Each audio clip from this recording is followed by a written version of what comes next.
बुद्धं शरणं गच्छामि।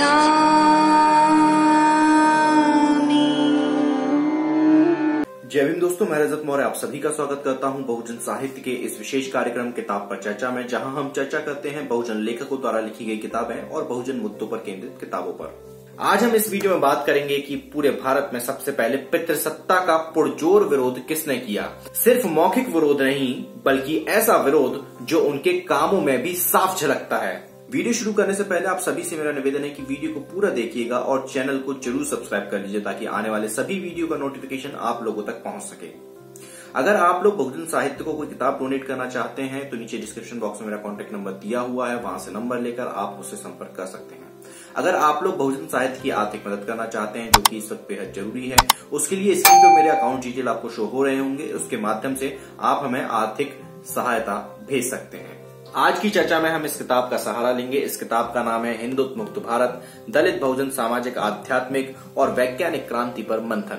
इस किताब का रिव्यू किया जा चुका है, आप YouTube पर जाके सर्च कीजिए कांचालया हिंदुत्व मुक्त भारत बहुजन साहित्य, आपको वीडियो मिल जाएगा। इस किताब के ऊपर पूरी सीरीज बना रहा हूं, उस सीरीज का लिंक आपको ऊपर आई बटन पर मिल जाएगा। सीरीज को अगर अभी तक आपने नहीं देखा है तो जाकर देखिए, बहुत ज्यादा जरूरी है।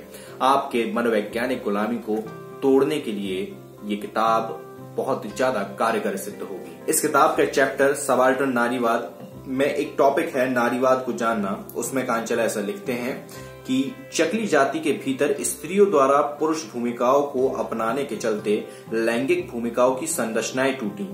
जो लैंगिक भूमिका है, मतलब कि जो काम इसे बांट दिए जाते हैं ना, कि ये काम औरतों के हैं और ये काम पुरुषों के हैं, तो वो संरचनाएं वहां पर टूट गईं। पुरुषों को भी स्त्री भूमिकाएं अपनाने का प्रशिक्षण था। चकली स्त्रियों ने अपने पुरुषों की मानसिकता को इस तरह बदला कि उन्हें कपड़े धोना बस एक काम लगता था। अब उसे चाहे स्त्री करे या पुरुष, देह और रसोई की सफाई के बारे में भी पितृसत्तात्मक धारणाओं को लेकर चकली स्त्रियां भी अलग ढंग से सोचती हैं और पुरुष भी। कपड़ों को इकट्ठा करने, फिर उन्हें धोबी घाट पर लाकर धोने और फिर वापस देने के लिए पुरुषों को प्रशिक्षित करने के लिए खास स्त्रीण कौशल की जरूरत होती है। इन सभी कार्यों में चकली स्त्री ने अग्रणी भूमिका निभाई और पुरुषों ने उनका अनुकरण किया और इस तरह पितृसत्तात्मक पारिवारिक ढांचे को निरस्त किया। चकलियों में परिवार को स्त्री आत्मा के रूप में परिभाषित किया जाता है। परिभाषा का यह प्रारूप खुद ही ब्राह्मण परिवार की संरचना के पूर्ण विरोध में खड़ा दिखाई देता है। धोबी घाट एक स्त्री स्थान है जहां कपड़ों और चकली स्त्रियों के शरीर की सफाई खुले आसमान तले होती है। आज भी आप जाकर देख लीजिए, जो बहुत बड़े बड़े शहर हैं, वहां पर आपको जो धोबी महिलाएं हैं वो आपको खुले में कपड़े धोते हुए दिखाई दे जाएंगी। हालांकि अब समय थोड़ा सा बदल रहा है, तो वहां पर भी, जैसा कि कुछ वीडियो में मैं पहले भी आप लोगों को बता चुका हूं, कि जो पितृसत्ता की जो जड़ें हैं वो अब बहुत गहरी हो गई हैं बहुजन समाज में। तो आज की डेट में भी कुछ ऐसी धोबी कम्युनिटीज आपको मिल जाएंगी, या धोबी कम्युनिटी के फैमिलीज ऐसी मिल जाएंगी जहां पर औरतों को घर से बाहर निकलने नहीं दिया जाएगा। वो मैंने आपको बताया था लास्ट वीडियो में कि नकल करने की एक जो प्रक्रिया है वो बहुत खतरनाक है। अगर आप आज भी इस चीज को जरा ध्यान से और जरा गौर करके देखने की कोशिश करेंगे तो लगभग हर शहर में आपको देखने को मिल जाएगा कि जो धोबी कम्युनिटी है वो खुले आसमान के नीचे कपड़े धोते हुए आपको दिखाई देगी, और विशेष तौर पर महिलाएं, क्योंकि शरीर की सफाई को भी वे उतनी ही सार्वजनिक क्रिया मानते हैं जितनी कपड़े धोने और खुले में नहाने की इस पद्धति के चलते स्त्री देह को भी उतना ही सम्मानजनक माना गया जितना पुरुष देह। सिर्फ यौन उत्पादन के रूप में उसे नहीं देखा गया। इस तरह की अलैंगिक सार्वजनिकता में न सिर्फ पितृसत्ता का नकार शामिल था, बल्कि इससे एक नए किस्म के सामाजिक संबंध का भी निर्माण हुआ। अभी भी चकली स्त्रियों को ऐसा सार्वजनिक खुलापन उपलब्ध है जहां उसकी देह के साथ पुरुष देह से भिन्न व्यवहार नहीं किया जाता। कपड़े धोना और अपने शरीर को धोना चकली सोच के अनुसार सार्वजनिक क्रिया है। दूसरे आधुनिक और उत्तर आधुनिक घरों में कपड़े धोने को लेकर जो पारिवारिक समझ है, उसे अगर हम ध्यान से देखें तो यह फर्क एकदम साफ हो जाएगा। जिन घरों में धुलाई की आधुनिक और उत्तर आधुनिक प्रक्रिया इस्तेमाल हो रही है, वे मुख्यतः ब्राह्मण, वैश्य और नव क्षत्रियों के घर हैं और वहां भी धुलाई का काम औरतों के ही जिम्मे है। यहाँ पर बाथरूम को आधुनिक कहा गया है और जो वॉशिंग मशीन है उसको उत्तर आधुनिक कहा गया है। कामकाजी स्त्रियां जो घर पर भी काम करती हैं और ऑफिस में भी, जब घर आकर वॉशिंग मशीन से कपड़े धो रही होती हैं, उस समय पुरुष जो सिर्फ ऑफिस में काम करता है, टेलीविजन के आश्चर्य जगत में तल्लीन रहता है। उस समय जब उसकी पत्नी ऑफिस से वापस आकर धुलाई जैसे तमाम गंदे काम निपटा रही होती है, तब या तो अखबार पढ़ता रहता है या टीवी देखता रहता है। घर में उसके लिए ऑफिस नफी हो जाता है और ऑफिस में घर। ये एक तंज है। आगे कांचल ऐसे लिखते हैं, चकली पढ़े लिखे यानी ब्राह्मणों से कई गुना बेहतर है, क्योंकि कपड़े वापस करते हुए कभी उससे कोई भूल नहीं होती, कोई कपड़ा गलत जगह नहीं जाता। हो सकता है कि कई घरों से एक ही तरह का कपड़ा आया हो, लेकिन चकली जानता है कि कौन सा कपड़ा किस घर का है। चकलियों के बच्चे भी बचपन से कपड़ों को गिनना सीख लेते हैं, क्योंकि रोज ही उन्हें पूरे गांव से इकट्ठा किए गए कपड़ों को गिनना होता है। इस कौशल को यदि शिक्षा का तेज भी मिल जाए तो चकली जन महान राष्ट्र संपत्ति हो सकती है, क्योंकि बहुजन तबके में बहुत ज्यादा पोटेंशियल है, बट अगर उनको सही एजुकेशन मिले तो।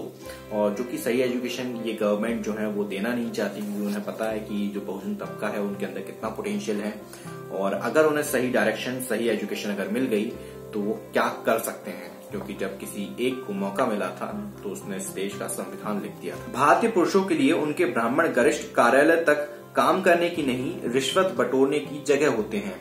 पुरुष की तरह निर्दयता पूर्वक धन, तरह तरह की चीजों और शराब की बोतलों के रूप में रिश्वत लेने में ब्राह्मण स्त्रियां क्योंकि अभी उतनी पारंगत नहीं है, इसलिए उनसे ईमानदारी की कुछ उम्मीद की जा सकती है। उन्होंने इन आधुनिक कार्यालयों में काफी बाद में जाना शुरू किया है, इसलिए ब्राह्मण स्त्रियों में भ्रष्ट होने की वैसी प्रवृत्ति नहीं पाई जाती जैसी ब्राह्मण पुरुषों में है। एक ब्राह्मण पत्नी ऑफिस के अलावा घर पर भी काम करती है, इसलिए उसके ऊपर दोहरा बोझ होता है। रिश्वत न ले पाने की अक्षमता की क्षतिपूर्ति के लिए और यह देखकर कि उसके बच्चे भी बाप की ही छवि में ढल रहे हैं, वह घर में और काम करती है और उसके पति तथा घर के अन्य पुरुषों का जोर टीवी की दुनिया में गुम रहने पर होता है। ब्राह्मण स्त्री और चकली में मूलभूत अंतर यह होता है कि चकली स्त्री अपने बच्चों को अच्छा धोबी होना सिखाती है और ब्राह्मण स्त्री खास तौर पर अपने बच्चों को यह सिखाती है कि जीवन को रिश्वत पर कैसे जिया जाए। ब्राह्मण स्त्री और चकली स्त्री की सांस्कृतिक आत्मसत्ता में भी बहुत अंतर होता है। ब्राह्मण स्त्री ब्राह्मण पुरुष के दैनिक अत्याचारों को खुशी खुशी झेलती है, क्योंकि उसका सांस्कृतिकरण इस दमन अत्याचार को देव प्रदत्त बनाता है। यहाँ तक कि आधुनिक अंग्रेजी शिक्षा भी उन्हें इस सांस्कृतिक अंधविश्वास से विरत नहीं कर पाती है। यदि चकली स्त्रियों को आधुनिक अंग्रेजी शिक्षा का सहारा मिल जाए तो मुक्त और लोकतांत्रिक उत्पादक जीवन के साथ उनकी रचनात्मक प्रयोग धर्मिता ब्राह्मण स्त्रियों से बिल्कुल अलग होगी। वे भारतीय परिवार के राजनीतिक सांस्कृतिक सार को बदल सकती हैं। वे ऐसी अनेक तकनीक इजाद कर सकती हैं जिनसे घर को संभालना, चलाना आसान हो जाए। वे भारतीय परिवार के सांस्कृतिक और राजनीतिक जीवन को बदलने की दिशा में भी काम करेंगी। हालांकि हिंदू धर्म बाहर से उनका दमन करता रहा है, बावजूद उसके उन्होंने अपने सबाल्टर्न स्त्रीवाद को बचा कर रखा है। एक बार अगर ये सबाल्टर्न नारीवाद आधुनिक नारीवादियों में बदल जाए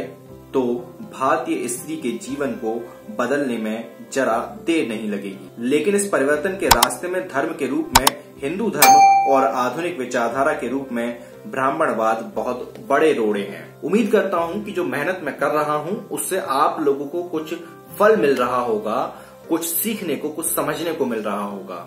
नीचे आप लोग कमेंट करके बताया करें कि आप लोगों को क्या सीखने को मिला। इससे मुझे और प्रोत्साहन मिलेगा। मैं और अच्छी अच्छी तरह की जानकारियां, अच्छी अच्छी किताबें आप लोगों के लिए लेकर आया करूंगा। ये वीडियो आप लोगों को कैसा लगा नीचे कमेंट करके जरूर बताइएगा।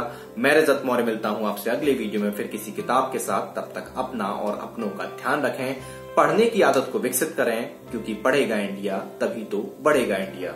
जय भीम, जय भारत, जय संविधान, जय जोहार।